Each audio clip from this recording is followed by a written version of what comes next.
and joining us now is former FBI Special Agent Johnathan Buma, a 15-year veteran of the FBI who worked against organized crime and foreign intelligence services targeting American interests. He supported highly sensitive investigations involving counterintelligence, organized crime, counterterrorism, and public corruption, and is now a private investigator at UAC Private Investigations at uacpi.com. Welcome to Background Briefing, Johnathan Buma. Thank you, Ian. Well, thanks for joining us, Johnathan. And what do you make of the announcement today that FBI Director Kash Patel is going to visit Moscow in October as a guest of the FSB, the Russian intelligence service successor to the KGB? Well, my jaw dropped. I mean, in counterintelligence, you have to consider first and foremost, what does it look like? And the FBI has been very concerned with that. And in recent years, they've started to care more about what things look like than actually finding the truth, and have started to resemble more the KGB than the traditional FBI in terms of acting as an enforcement arm of an authoritarian regime. So this is playing right into the hands of Putin by going there just weeks before a midterm election and giving access to the very organization that has a longstanding history of trying to influence U.S. elections. I think it's ill-advised, and I think the trip should be canceled immediately. But at this moment in the Gulf, in the Persian Gulf, where there's a war going on between the United States and Iran, both Russia and China are providing targeting information to the Iranians, who are really hitting very valuable U.S. assets at bases in Saudi Arabia and in Bahrain and in Kuwait and in Jordan with great accuracy, killing American servicemen. So doesn't Patel know that? Well, you got to wonder what he knows. I mean, it's a standard protocol to put the village idiot in charge of an organization that one wants to dismantle and destroy and discredit. The FBI has been seen as the Russian intelligence service's chief rival, and so it's like Christmas, to finally get the FBI director to come just weeks before an election and get access like that. Now, look who's benefiting. What we have to do is we have to look at who's benefiting from, for example, having restricted movement through the Strait of Hormuz. So the oil prices are going to skyrocket. Okay, Russia looks like a beneficiary there. And war, as we know, is a lucrative business. Well, I've looked into Patel's background when he worked for Devin Nunes, who was chair of the House Intelligence Committee during Trump's first term, and that's how he got noticed. And my sources in FBI Counterintelligence say that Patel was behind the leaking of the location in a safe house of an incredibly valuable Russian spy who the CIA had recruited.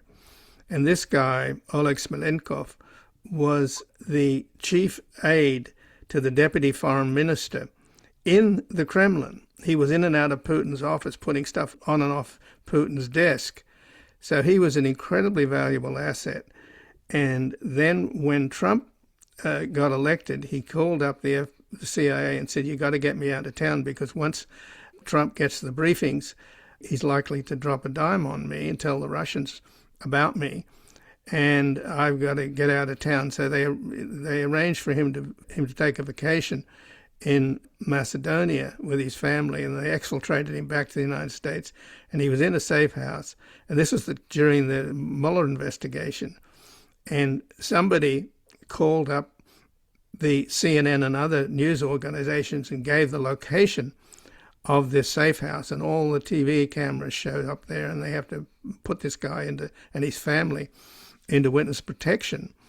And that meant that he wasn't able to testify before Mueller, who Patel and the Republicans and Trump and all the apologists for Trump's ties to Putin always cite the Steele dossier, which was a complete red herring. The real information that Obama had and everybody had about Russian interference came from Smolenkov, directly from the Kremlin itself. So you can see what the game was there. Right. So have you heard anything to that effect? Because that's my understanding is that Patel was behind this massive gift to Putin to distract us all from the real truth Yeah. about how much the Russians were involved in the 2016 elections. And by the way, in this recent document dump of Trump's to justify his rigging the elections in November, they released a whole bunch of stuff about the Russian activities to discredit Biden and Burisma, all of which support the fact that the Russians helped elect Trump. Yeah. And so, Patel has a long-standing history of trumpeting, no pun intended, talking points from the Kremlin. And he's repeatedly called the Russia influence investigation a hoax. And so that's not surprising. Yeah, so I would expect nothing less from him. We've seen a significant downsizing of Russian counterintelligence investigative efforts, and the FBI, instead of working legitimate counterintelligence investigations, have been turned into kind of a whipping boy or adjunct to ICE. Right. Well, they've closed down most of the counterintelligence. They got rid of klepto capture, which was a way to go after the oligarchs who used as cutouts for Putin. Right. Putin has weaponized money in a very effective way.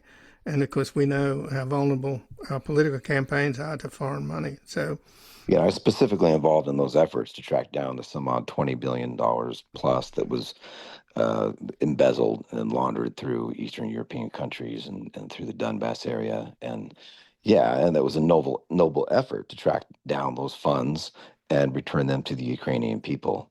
And so here we are seeing the same sort of thing, like with Viktor Yanukovych, where he ran back to his master after the people in Ukraine peacefully surrounded the buildings and said no more. And we're getting to the exact same situation here in the United States. But we need to be very careful here what message we're sending, especially just 2 weeks before a midterm election, where the Trump administration could is to lose a majority in Congress and possibly the Senate too. And if that happens, their agenda can be blocked. So I would expect Russia to continue their longstanding pattern of interference. And what message does it send? Regardless of what is talked about or whatever justification is made for Kash Patel to be going to Russia, where he will most likely meet with senior members of the FSB under their care, possibly Putin. What does it look like? It looks like we're giving them access right on the cusp of an election and right during war times when there's already allegations of there being leaks that are leading to the targeting of assets, like you mentioned. So what does it look like? And I think that's what we need to be asking here. So, Johnathan Buma, given that you worked in Silicon Valley against Russian penetration of Silicon Valley, and obviously the incredibly important role that Silicon Valley plays, both in the economy, where the world's richest people are Silicon Valley bros like Musk and Thiel, etc., and obviously the vice president, J.D. Vance, is a protege of Peter Thiel's, who single-handedly funded his Senate election in Ohio.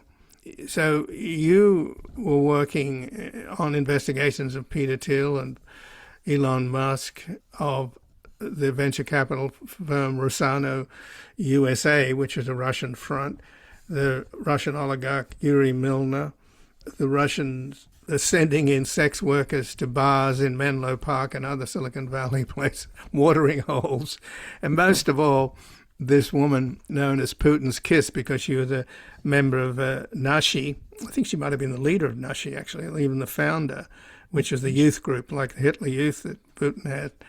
She then ends up in the Silicon Valley. She's a protege of Jeffrey Epstein's, Masha Barkova. So, yeah, Masha Barkova, yes. Right. So tell me about these, particularly about her. Well, yeah, so Russia also has a long-standing history of running these so-called honeypot operations, where these women are sent after influential could be wealthy businessmen, especially in the tech sector in recent years, and politicians. They find these entry points in Silicon Valley, the National Prayer Breakfast, for example, and they bump into them, and they find ways to gain entry and influence in their lives. And they're oftentimes lonely old men in D.C. on political trips. But Masha Drukova, I can't speak to any investigations or any details of investigations I was specifically involved in. But from what I understand and what's already involved, available in open source, is Masha Drukova was a protege of Jeffrey Epstein, and some of these documents have now been released, which I've seen on the open internet, and some of them drafted by me with my name not redacted away. But she was essentially a protege of Jeffrey Epstein and looked up to him, and so she received assistance, from what I understand, in these open source documents that have been released. She's received assistance from him, and she shows up. Formerly Putin's kiss, shows up in Silicon Valley, 30-something-year-old young woman, and within just a couple of years, she's flush with $100 million in cash, and she gets notoriety. She pretends to no longer support Putin after she's already made highly influential in that space. And then when some of these articles came out, she marries somebody in Switzerland and takes off. Okay, so she's where is she now? She goes by Masha Bucher now, and I received a threat letter from her attorney, just because I happened to mention or make commentary on that. Yeah. Right, that was on for British television. We're about to play an interview with you. You mentioned her, and she sued because the British libel laws still favour the guilty. That's right. They didn't do an article. So they were going to do an article, and they did not do it because her attorney sent a threat letter to them and to me. And all I did was simply recite what was already in the open media. Right. And you're not going to get sued for this conversation, right? You never know. That's what they do. I mean, that's what they do. So, I mean, Right. the media is more and more for sale, and it's becoming. There's been a large. And I did a series of Craig Unger in my Substack series that I'm doing. It's called Truth's Last Stand. It's named after my memoir that I wrote. That's still, after about a year now, has been hauled up, and I legally submitted it to FBI pre-publication review. They've been sitting on it, blocking it from publication. So I decided I'd go ahead and do a Substack and write about things that I've done since me becoming a political prisoner for one night, based on a faulty affidavit. So I'm on I'll be doing episode 10. And these are things that what I've done is I've done a series of interviews with individuals like Craig Unger and Frederick Whitehurst, the original FBI whistleblower who blew the whistle on manipulation of evidence in the FBI crime lab to get people with brown skin sent to prison. And I've also interviewed some of them covertly, current FBI employees, other employees, special agents in the State Department, and other whistleblowers. And this is what I was doing in the weeks before the stunt that Kash Patel pulled off just a couple of weeks after coming in, and the day that Dan Bongino was sworn in as deputy director for his short stint, is they did that, arrested me in JFK Airport. So to try to soil my reputation. Well, they haven't let the book come out. So now I've got the Substack. So if anyone wants to hear a little bit more about my thoughts, they can read that as well. So it's Truth Last Stand or Truths? Truth's Last Stand. So just in closing then, Johnathan, what's going to happen to stop Patel? I mean, Trump obviously put him in there to destroy the FBI, to do a favor for Putin, because the FBI is involved with counterintelligence, and that's their job. CIA doesn't operate on American soil. So the Russians are getting fabulous value for money. Yeah. That's obvious. Yeah. He's a village idiot put in control of the FBI to destroy it. And the other village idiot, Bongino, he was even too stupid for them, and he had to leave. So is there any way to stop him, to expose him? As I mentioned, he's a traitor as far as I'm concerned. Yeah. Yeah. And you can just look at what he's doing. I mean, he's exposed. It's unbelievable. And I mean, he thinks that I mean, he's had many freakouts, these so-called freakouts that he has. One of the things where he thinks he's being fired or whatnot, and then he never gets fired because he's doing a great job of tearing down and demoralizing the FBI. But one of the things that really concerns me is this so-called payback squad, this group of people who were getting exorbitant amounts of money in excess of their already high federal salaries, and they were essentially protecting him personally. Any of anybody critical, any dissonance of him or Trump, and targeting them. And I've been subject to recent targeted events, especially since I started my series Truth's Last Stand on Substack just about a month and a half ago. I saw significant increases in surveillance. I'm still under pretrial probation, supervised release. They've contacted my doctor to verify my prescriptions that I take, and it's just been highly intrusive. Well, let's stay in touch, Jonathan. I thank you very much for joining us here today. Definitely. And again, I've been speaking with former FBI Special Agent Johnathan Buma, a 15-year veteran of the FBI who worked against organized crime and foreign intelligence services targeting American interest. He supported highly sensitive investigations involving counterintelligence, organized crime, counterterrorism, and public corruption, and is now a private investigator at UAC Private Investigations at uacpi.com. And he has a Substack, Truth's Last Stand.